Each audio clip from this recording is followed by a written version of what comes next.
Welcome back. So today we're doing a deep dive into this whole AI slop debate. You sent us a ton of sources, and the core question really seems to be this.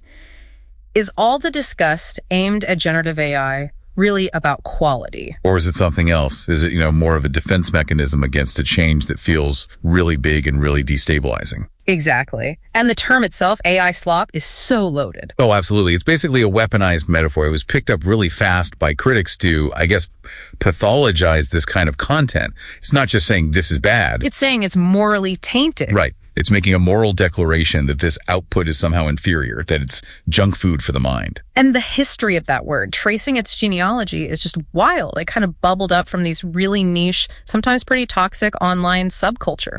Like 4chan and parts of streamer culture. Slop was already a term they used for, low-effort, mass-produced stuff. And that idea just got mapped directly onto AI. Perfectly. It converged into this formal definition.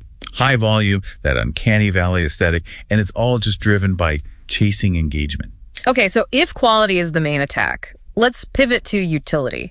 One of the arguments you pulled out was that AI output can actually be more balanced and informed than what humans produce. Yeah, which sounds counterintuitive, right? Mm-hmm. But think about what we could call human slop. Clickbait, articles padded with fluff, stuff written with a clear ideological slant. Exactly. The whole media landscape pushes human journalists towards sensationalism. They need that time on page. AI models, on the other hand, can be geared towards a kind of factual normalization. Well, where's the proof for that? We hear so much about AI bias, it feels like it would do the opposite. Well, there's some surprising data. Yeah. A recent study found that AI models consistently mitigated biases in news stories.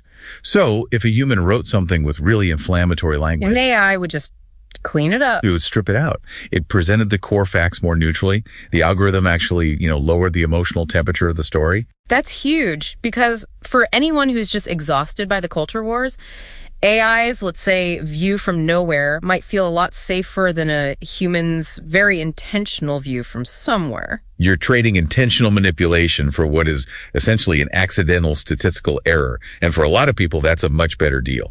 Okay, let's switch gears to music. This is where the argument seems to completely fall apart for the critics. How so? Well, they claim AI music is low-quality slop, but at the same time, people literally can't tell the difference. That's a massive contradiction. It's the decisive statistic. A major study just found that 97% of listeners could not distinguish between an AI-generated track and a human-written one. 97%? That's not a margin of error. That's a blowout. It is. So if AI music is slop, but it's indistinguishable from the real thing, what does that say about the real thing? It says that maybe a lot of human pop music is already slop. It exposes the formula. AI is just automating the standardization that humans perfected decades ago. The same chords, same compression, the same structures. So if the quality argument is that shaky, why is slamming AI so popular? Why is it like the default cool opinion to have? It's cultural gatekeeping. It's a social signal. Sociologists might call it a luxury belief. A belief that makes you look good, but doesn't actually cost you anything. Precisely. Yeah. You're defending the old aristocracy of talent against this new wave of the democratization of creativity. And your sources pointed out there's a real ableist angle here, too.